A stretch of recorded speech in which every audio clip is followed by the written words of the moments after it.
नाशिकच्या वन विभागाच्या कार्यालयावर सध्या मोर्चा काढण्यात येतोय। मागील आठवड्यामध्ये वडनेर भागातील 3 वर्षीय आयुष भगत या चिमुकल्याचा बिबट्याच्या हल्ल्यामध्ये मृत्यू झाला होता। घराजवळ खेळत असताना आयुषला बिबट्याने ऊसाच्या शेतामध्ये नेऊन त्याच्यावर हल्ला केला होता आणि त्यानंतर बिबट्याचा बंदोबस्त करण्याची मागणीही ग्रामस्थांनी केलेली होती। वन विभागाने पावलं उचलली नसल्यामुळे आता नागरिक संतप्त झालेले आहेत। आयुषचे आई-वडील, कुटुंबीय हे देखील या मोर्चामध्ये सहभागी झालेले आहेत आणि भर पावसामध्ये नागरिकांनी वन विभागाच्या कार्यालयावर हा मोर्चा काढलाय। वाघासाठी तुम्ही काहीतरी बंदोबस्त करा। काळजी घ्यायला पाहिजे होती आधीच वन घेतली होती बाबा, आता का त्याला काही घरात कोंडून ठेवायचं होता, बाहेर का पोर खेळती नाही का, तो कसा माझ्या बाळासाठीच येऊन बसला होता। काय चुकीचं केलं होतं रे दादा, आता घर बसायची पाळी केली ना, तेवढंच होतं ना महापौराला।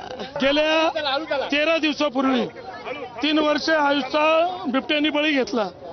त्यानंतर आम्ही 6व्या दिवशी ग्रामसभा घेऊन वन विभागाला